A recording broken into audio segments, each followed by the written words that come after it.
Lara, welcome to the When It Matters podcast. It's so lovely to have you on the pod. Thank you so much for joining us. Thank you very much for inviting me, Elle. But let's start with a little intro to you and your career so far. I think, obviously you've had this incredibly successful trajectory. You were the winner of Xero's Innovative Partner of the Year, 2023. Small Firm of the Year 2024, and you're one of the top 50 women in accounting. So it's been an incredible trajectory. Can you tell us a little bit about your journey and kind of, to getting where you are now? Yeah, so I've been in practice for quite a long time. I've been in practice almost 15 years. So the kind of last 5 have been kind of quite a big step up in my practice. So I qualified, got my ICB qualifications, decided that was the route I wanted to go down in terms of the bookkeeping and accounting world. So I was literally a teenager when I did my qualifications, but decided that was the route I wanted to go down, and that fitted certain things around my life and other things at that stage. Mm. And then kind of slowly grew my practice. I was saying to someone earlier, I didn't really have these kind of great big goals for my practice when I started. I kind of slowly grew. And then over the last 5 years, it's kind of, as I've lent into what I'm really good at and what I really enjoy, it's kind of massively taken off. And the last 2, certainly I won ICB Small Practice of the Year slightly before the Xero ones, and the last 2 Xero ones have been kind of very unexpected for me. Certainly, I was sort of sat there going, "Oh, I definitely won't have a chance at small firm," and sort of thought about the others in the industry that have kind of got that accolade. So it's something I'm very, very proud of, especially being one of a bookkeeper and inspiring bookkeepers to kind of say, yes, there can be differences between bookkeepers and accountants, but that doesn't necessarily exclude us from putting our foot forward. If you're doing something really good and something a bit different, why not kind of shout about it as much as you can, and see whether you can kind of talk? Because a lot of the time I talk to a lot of accountants and we've got very similar mindsets or things going on. So actually, why shouldn't I be in that sphere of accountants as well? I love that. And I so agree. And I guess, I remember you saying that a lot of the success that's come in the last couple of years has come from you really leaning into what you love and what you enjoy. And I know for you, a big part of that is kind of emerging tech and really being at the kind of frontier of that. Obviously, you're a very early Xero adopter, for example. Can you tell us a little bit more about that, like where that kind of love for emerging tech has come from and how it's played such a big role in your success? Some of it is a bit of a necessity basis, I guess. I have ME, so I'm always looking for ways within my life to kind of balance out the energy I need to spend on things and getting the best results possible from that. So kind of that where I need to put my energy into, how I can service clients in the best way possible without necessarily putting energy, physical, mental, emotional into that. So that's one of the reasons that I've kind of stayed as a sole practitioner, is because I want to put my energy into my clients rather than managing a team or doing anything like that. But that came about with sort of the software balance of, I need to be doing a bit more around that software, about how do I service my clients in the best way possible by not kind of without having an energy drain. So that took me into obviously Xero, which was something that I could do remotely. So I didn't have to go into clients' premises if I wasn't feeling well or I wasn't able to do that. That kind of took that off. Also being able to work at times that suited me. And then that kind of took me down the line of, well, OCR. How do I, like, obviously bookkeeping, even 15 years ago, there was a lot of manual data entry involved. So having used OCR for the last 10 plus years, it was a case of, okay, how do I do that in terms of how do I negate that manual entry, or how do I make that manual entry easier so that I Mm. can then go on to that next step? So that's kind of how I'm looking at it for all the software, is what is there, not necessarily a pain point in my business, but where is that balance of what is something I can make easier, or Mm. how can I do something slightly quicker, faster, easier for me or my clients, that Mm. then adds to this end goal of kind of, my business motto is accuracy, continuity, and efficiency. So I'm always looking at how that adds to the end goal for me and my clients and those values that my clients have. I love that motto so much. I'm championing that at Mesh. I think we we need that kind of motto here. And I love, yeah, what you said about innovation coming out of necessity. And I think from what you've described, it sounds as though the focus is on giving you more time and energy to spend actually talking to your customers and having those other pieces of the puzzle automated or augmented a little bit by AI, which is very similar to how we see things at Mesh. It's all about actually putting the people at the in the center and having more time. Is that pretty much how you operate, do you think? Yeah. Yes, because I've always striving to offer the best service to my client and go that Mm, extra mile. And I'm always someone that's kind of gone for that over deliver, underperform, mm, like under promise, over deliver. And that's what I want my clients to see. And it's that kind of, how do I add value? How, even though I'm working with accountants and tax providers and all the rest of it, how do I add value to my clients in that bit? And mm, actually, the value add isn't in keying in details, it's in analysing that, it's in spotting things, it's in mm, saying, oh, hang on a second, I had one this morning and I was like, you haven't cashed your VAT check from your last rebate. And it was like, oh no, it's at my wallet. I keep forgetting to do it. That sort of yeah. thing. And just little things that make a difference to a client. Because Mm, I'm in there weekly, I'm talking to them, I'm communicating with them. That's where the value add is versus literally keying in data. And equally, my belief is if we can have things integrated or we can have AI using, or I also use robotic process automation in my mm, practice. But if we can have these things, then we're going to take out that error, because obviously we're dealing with numbers. We're dealing with the fact that I've transposed it. I've sent the wrong payment to the wrong place. We've all done it. I've done It's that. kind of you've paid something the wrong way round, or you've done something because you're looking at it, and it's very easy to do as humans. It's part of what makes us human. But if I can have details flowing from one piece to another, or software that's connecting, or AI or RPA in the middle, then that risk is reduced slightly because I'm only keying it in once, and then the rest of it is kind of the system's going to do it. It's going to put it in the right place. It's going to pull it out for my payment software. It's going to be there for the robot to reconcile. It's going to be taking that information. And I know people are scared of that and they're like, but that then takes it out of your hands, your control. Well, no, because I'm still reviewing everything the robot does. I Mm, still get a daily report. I'm still looking at it. I've got a full audit trail in place and all the things that I'm doing. It's mm. just freeing up my time from the things that, especially if you've got big practices. I mean, I've got 50 odd clients. Oh I my God. physically wouldn't be able It's, to, I wouldn't have the time to be able to yeah. service them if I wasn't using those tools, because I Yeah. would just be so bogged down in keying in every line of the bank, keying in every process, every bill, all those kind of things, that actually, why not use the tools that are out there with the mixture of OCR, AI, RPA, Stream Decks, whatever they are, to build something that allows me to have that time and that information then ready, because they can process, an OCR can process however many transactions so much quicker than I would be able to put it in. Same with RPA. It can go through, it runs overnight, it runs through all those transactions, get rid of the ones that are very obviously a match, or very obviously something it knows about, and leaves me the stuff that I need to work on, which is then where the conversations arise with my clients. Interesting. I mean, I feel like what you're describing is that perfect kind of balance between human and AI, and kind of and really kind of embodying that philosophy about how AI will make the best bookkeepers, the best accountants, the best professionals in general even better. And I think that's a kind of a wonderful sort of approach. And I guess we spoke about in our first call that you have this wonderful philosophy called the zone of genius.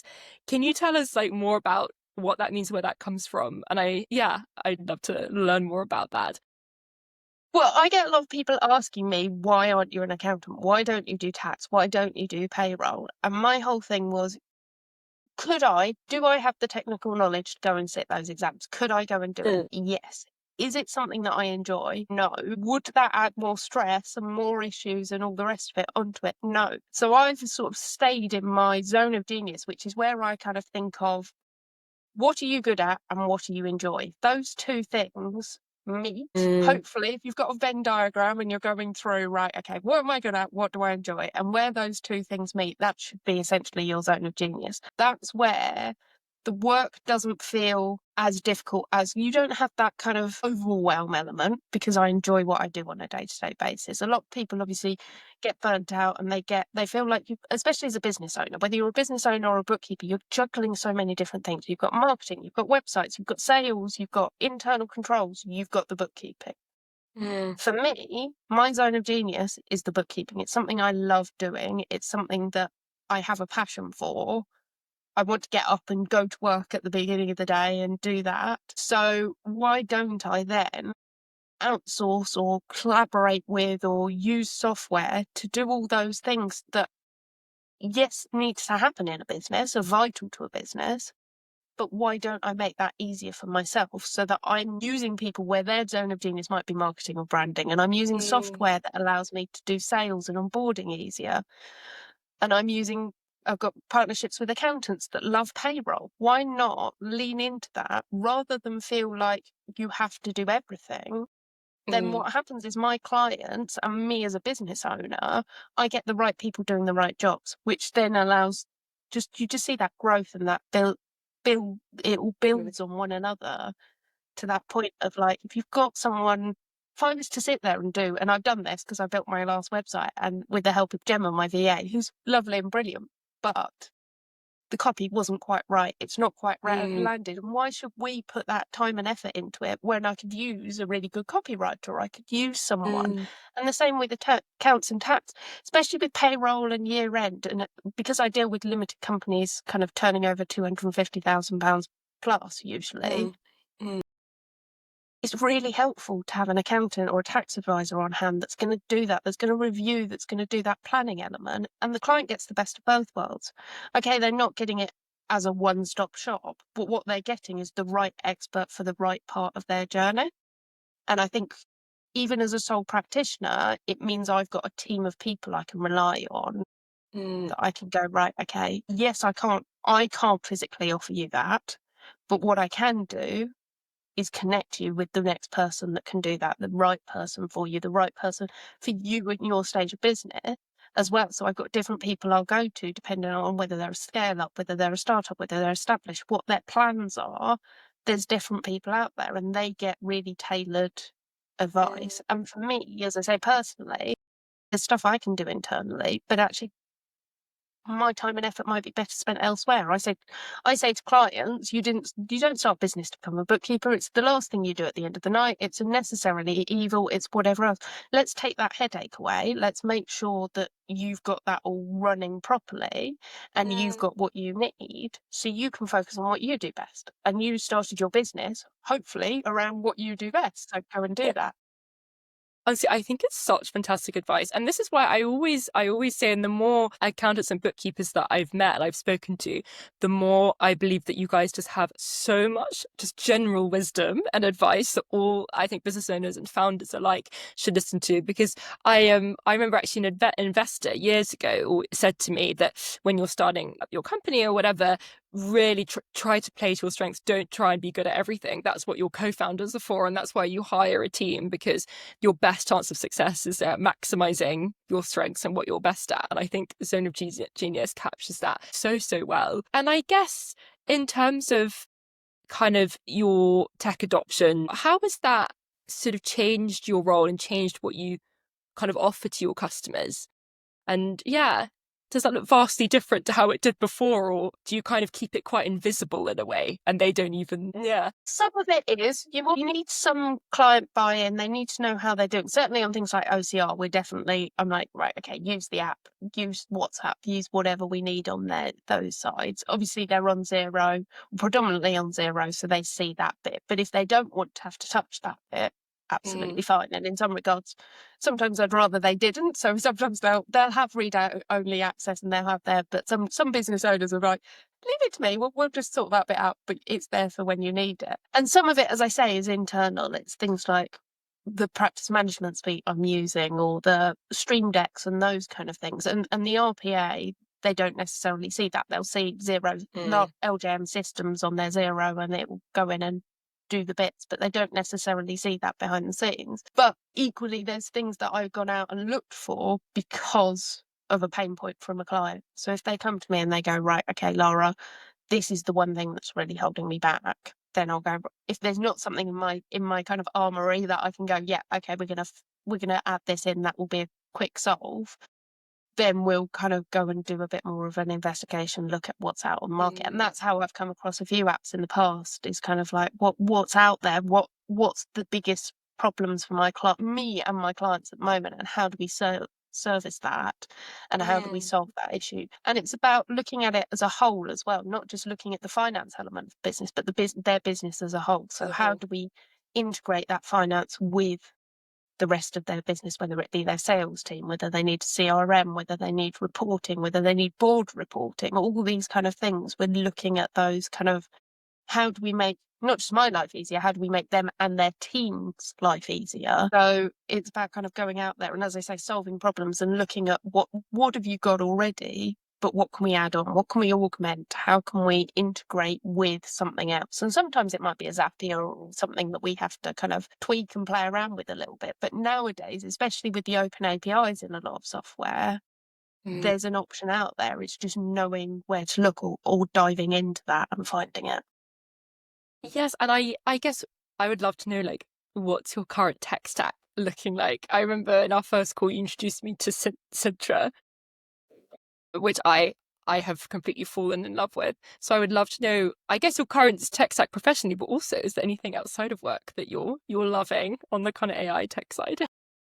No, so I came across Cintra, as we've discussed previously. I came across Cintra because I liked ChatGPT, but it was the kind of having to tweak that prompt to get a really defined answer. Again, looking at how do you save time. Now, if I'm having to put something in ChatGPT 10 times to get the result I want, because each time I need to tweak that prompt ever so slightly, I was finding that meant I was probably not using the software as much as I could. I certainly wasn't using it in the best way. And yes, I know you can go out there and learn prompts or find prompts, but I just felt like it wasn't quite working for me. And then I came across Cintra, and that was a lot more kind of, it connects up to my website, it connects up to all different sources, so it's got a lot of that context there already. So I find that it's a lot easier to surface good results on a kind of on a first try, and also because they're tailored for the different specific different areas. So you've got an SEO, you've got a business development, so they're already geared behind the scenes for that. But yeah, so internally, when it comes to clients, I'm obviously using, as I said, my Xero is my base for everything, ideally. If a client comes to me and they don't want to use Xero, brilliant, but I'm probably not the right person for them, because again, coming back to that zone of genius, I know I can offer my best service on Xero. So I don't want to be offering clients reduced service because I'm having to find things on the software. If I don't know how the software works, and that's a decision I've made. At the start, I looked at doing everything, and I felt like, actually, again, a bit like just doing the bookkeeping with predominantly doing Xero, there's just so many tech move so quickly that I can't keep up with everything as a sole practitioner. So I'm better focusing on one software and one type of business or one sort of area, so that I can then provide that type of client a really great service. And that's kind of led me down what else is out there in the Xero apps. And there's so many things when you come to it. So my OCR and payments platform at the moment is Apron, and I partner with them, and I work on their design team as well to kind of, because I fell in love with the software, and I could see the potential. Having used other OCRs and other payment platforms out there before, I was using Comma that got bought out, and other things in the past. So I kind of jumped in quite very early. They hadn't even launched yet at the Apron stage, and kind of been enjoying being part of that journey. And my clients love it, which is brilliant. And then things like Xenon Connect, as I say, being human, we're going to miscode, something's going to go in wrong. Duplicates, clients might be adding things. So Xenon is kind of my second set of eyes over all the data. And it also helps me. I've just been doing a pricing review. So we see Xero are putting their prices up in September, and I was like, need to have a look and make sure all the clients are on the right pricing. And so I've been using the Xenon Insights part to kind of, because I do transactional based pricing, I've been using Xenon Insights to make sure that all my clients are on the right packages and their transaction and their turnover is what's in the package. And I'm using Socket for my pricing side of things. Again, although it doesn't necessarily connect with other things at the moment, I love the ethos and I get on. The team are brilliant behind it and understand. And the great thing about a lot of these softwares is I'm kind of going in and going, can you have a look at this? Or I would like this, or can you tweak Mm. this? And they're really responsive. A lot of them are built by practice owners nowadays. So they understand and they really value the feedback, which I think is a brilliant thing in software at the moment. 100%, almost kind of building in public a little bit. I always think is the way to go. And I love that you were involved with like Apron's kind of design team in the beginning. How did that come about? Did you just tell them I love what you're building and I want to? Well, it sort of came about being part of the Institute of Certified Bookkeepers. We accredit software, and because I sit on their advisory board, it was Mm. one of those where I realised that they kind of came to me for accreditation reports. They realised I love software. So it was kind of, Lara, we've got some new software that's in the market. Would you be able to talk to them and find out a bit more? And that role's actually evolved because I now sit as the chair of the ICB's tech advisory board. But basically, Bogdan and the team had come to the ICB back when they were literally Hello Cash. They didn't have a website and they hadn't launched and said, look, we want to talk to bookkeepers and we want to launch with an ICB accreditation. And Mm. out of that, it came about and kind of said, they said, oh, would you kind of be up for giving us some feedback and be up for doing some more things? And then we kind of formalized it a bit. So I sit on that. And it's something I do with other software. So again, I sit as Approval Max's head of UK bookkeeping.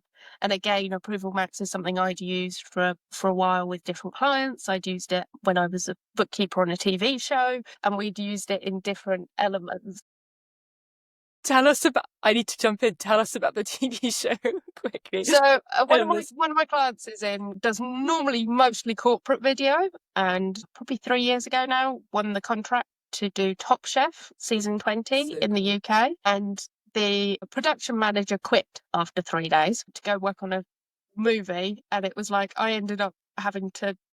My role went from just the bookkeeping to everything finance related for a multi-million-pound project, which only lasted 3 months, but was pretty intense over those 3 months, I have to say. I love that story. Sorry, Karen, we had to So about the TV that's show. an example of where I'd come across Approval Max before, I'd used it before, but that was somewhere where a client came to me and they went, right, okay, we're going to need you to do all the purchase orders, to do all the matching, to reconcile the budgets, to do all the payments. And I was like, right, okay, I have something because we're using Xero, that's fine. We're using Approval Max, we're using at that stage comma to kind of do all these payments, which again made me realise when you've got 100 weekly staff, having a payments platform is really helpful. But yeah, so all these things come together, and so I'd been working with Approval Max, and they kind of reached out and said, look, we want to champion bookkeepers in the UK. We want to get an insight into bookkeepers as well and see what we can do to make the product more bookkeeper friendly. What sort of things would you like? And those sort of bits. And so sort of did that partnership. And that's where I find is that kind of, as I say, software companies are realizing that yes, talk to the top 10, talk to the top 5, but actually bookkeepers, we're the ones that use the product day in, day out. We're the ones that usually break it, that know what's going on, that know what our clients want, and we're quick and we're responsive to things, and we're generally quite good at giving fairly honest feedback. We'll tell you when we don't like something, but equally, although we may not have a buying power individually, we talk to one another on a very regular basis. So there's a collective buying power out there. And I think that's something that software companies are starting to tap into a bit more of kind of, why go to a top 10 firm where you're going to have 5 levels of sort of process that actually be able to get that to like win the tender essentially. I know it, and then you're probably not talking to the person that's actually going to be using your product day in, day out. Whereas a bookkeeper, we're able to make really quick decisions about what's best for us in our practice. We're keen to hop on at that early adopter stage and kind of if you can show us the results, or you can say, right, okay, we've got this, but we're going to have this in 6 months' time, or this is going to make your life easier and we're happy to work with you. We tend to be really responsive because it makes a big impact to our day to day. Honestly, on behalf of all little AI SaaS startups, like we are like so grateful to people like you and like really incredible early adopters, because like again, that rapid feedback and that quick feedback loop in general is so essential. And I completely agree about not going to some conglomerate or even like 500-person company, because as you say, it's so difficult to get that feedback and that insight. And so yeah, I think it's such an incredibly important role for all startups to have wonderful relationships with people like you. Because yeah, it helps us build what's really going to make an impact. And I guess sort of jumping off on that, we obviously spoke in our first call about how some of the most kind of expensive words in business are like, we've always done it this way. Do you have any kind of advice for sort of small businesses or other bookkeeping and accountancy practices who are a little bit reticent or a little bit shy about adopting all of this new emerging tech, as somebody who's, a real champion of it and has sits on these boards, but also I feel like makes it very digestible, right? I feel like you explain it so incredibly well. Like, do you have any, I guess, advice or tips for sort of beginners getting into this space? Yeah. I would say the first thing is to look at what is the thing that you are spending the most time on? What is the thing that is the energy drain potentially? Or what's the thing that, if you could have a magic wand, what would you change next? Where would you what would make your life just that little bit easier? And then start to use your community, whether that's LinkedIn, whether that's Facebook, whether that's groups, whether that's going to events. Use your community and find out sort of real life experience from other people and how that's working.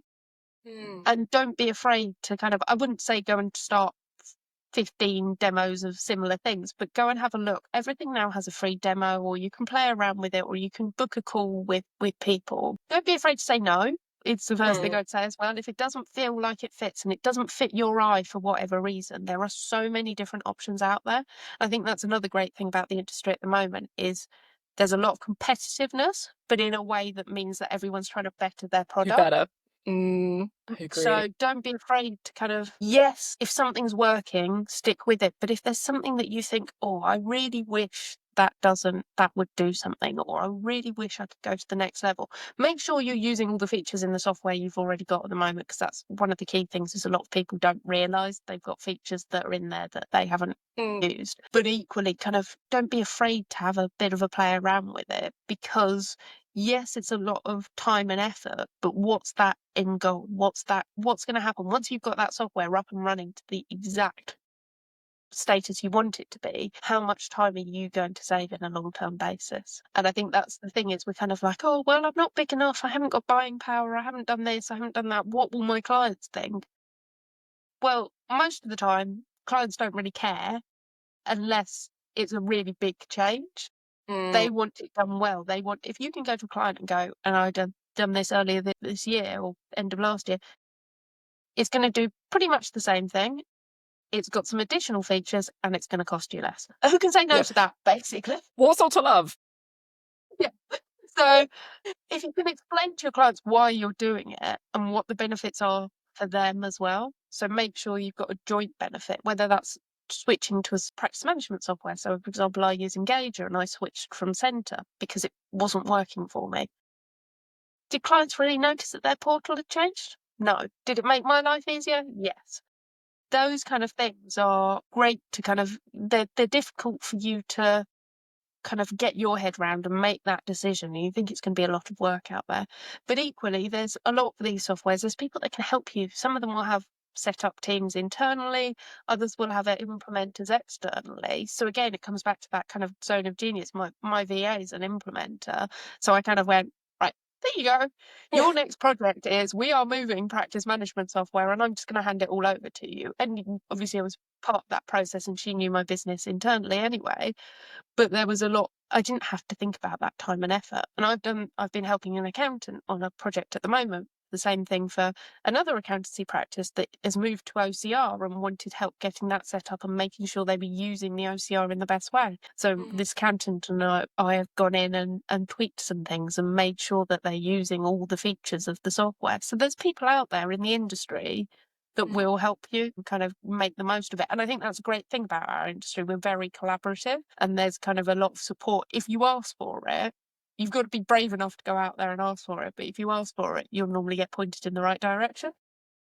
That's such a good point. And I guess for you, when it comes to kind of discovering these new tools, and also for anyone else who's kind of starting out and wants to be a little bit more plugged into the kind of AI accountancy software sort of ecosystem, do you have any like Reddit groups or Discord channels, or like where do you find all of these sort of new I think tools it's and about steps? connecting with people in the right way. So, for example, I'm part of the Early Adopters Hub, which is a great group of We love them. bookkeepers and accountants worldwide. And the same with things like digital disruptors. Obviously, they do their podcast and they've got a group as well, and Ryan and the team. So there's some people you can tap into that are very software savvy. I know you had Dave Selnick on the last call. Again, Dave is a great one for kind of not being afraid to give his opinions on software as well, whether it's good or bad. And I think there's a lot of people out there that if you can kind of, you start to meet people, or whether that's going to events and go looking for things like digital accountancy show or Xero, whatever it might be, and tapping into the thing you're really interested with and going with purpose, or whether it's finding Slack groups, messaging, LinkedIn groups that you can kind of tap into. And a lot of them, the big ones, as I say, are worldwide, because we know that Australia and New Zealand tend to be slightly ahead of us, or have things emerging that then come into the UK and have different perspectives on it. And I'm very lucky that I have a monthly call with, or a call every couple of months with Heather Smith, who is a wonderful source of knowledge with anything that comes for software. And we just catch up. We just have a bit of a catch up on what's going on in both of our worlds and the tech software. So there's loads of people. I think people are really open with their time.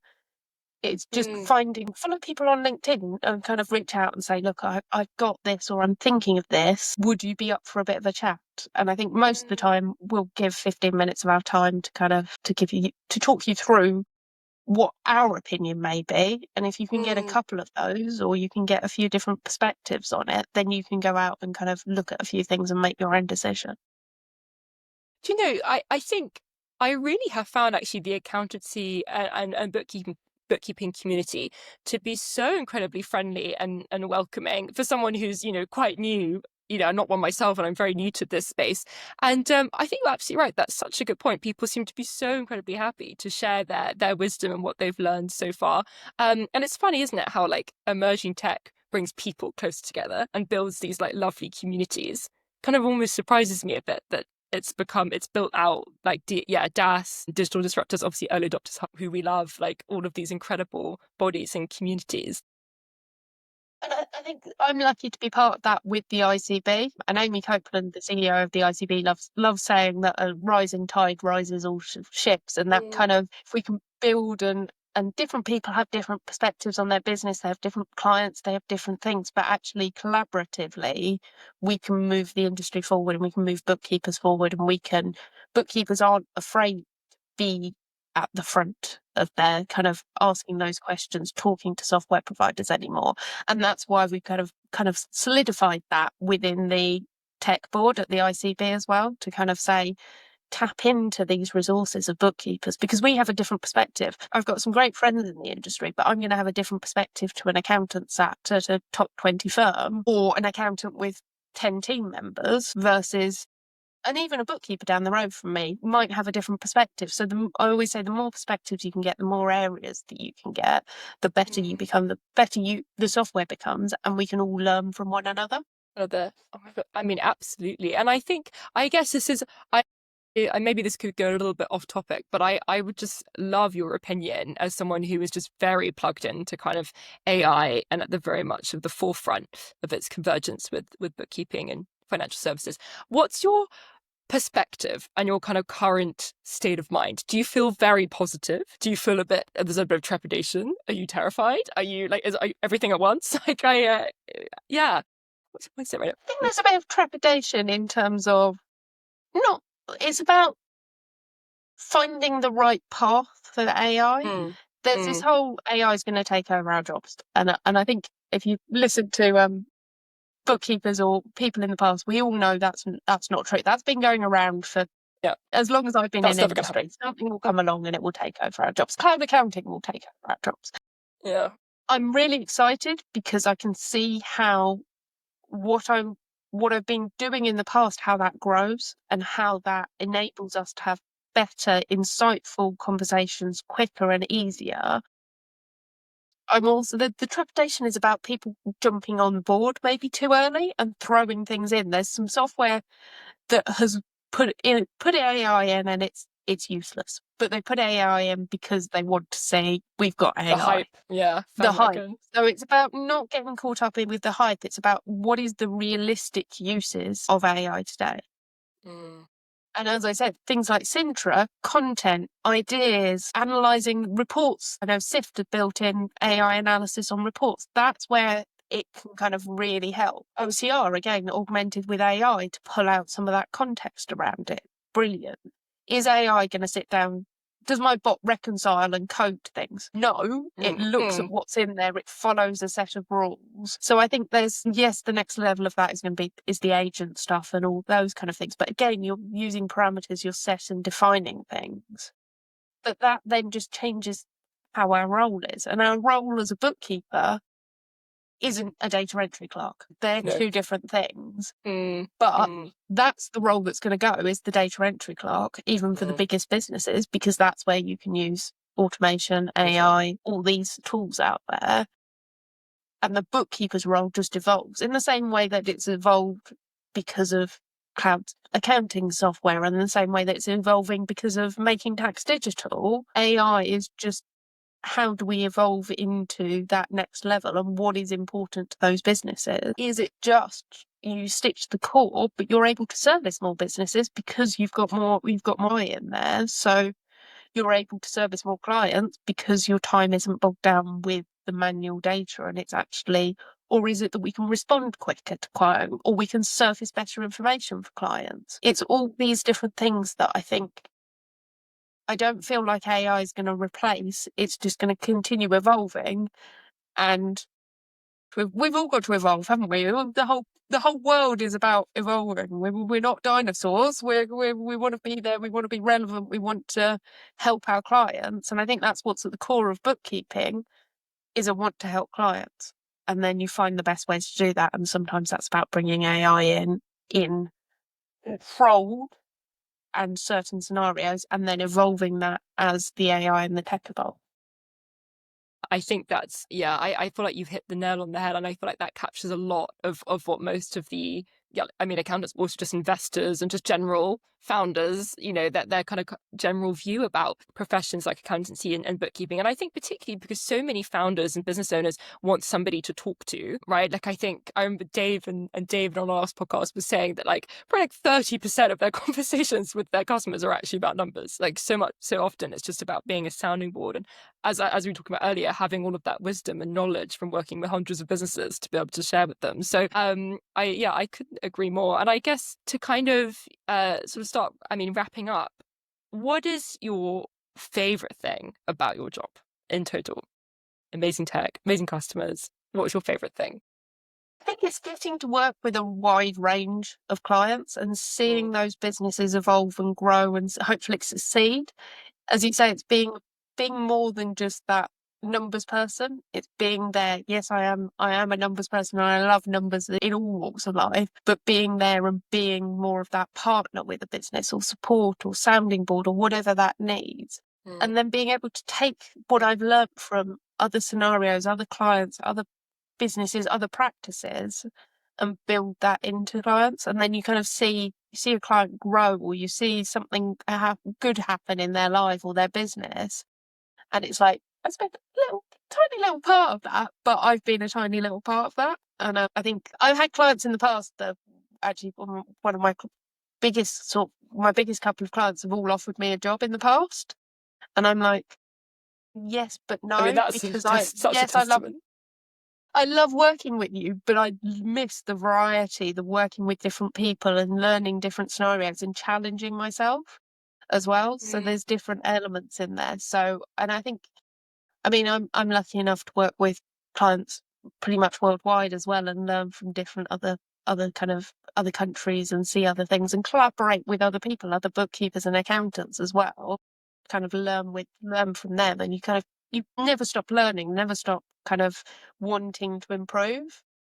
And then when you see the difference that makes to a client and you've sorted something, or you get that thank you, or I really appreciate what you've done, or you've saved me a headache while I was on holiday, or I've been able to do something, I've been able to take the kids out because I wasn't worrying about that. Whatever that looks like, that's kind of really rewarding.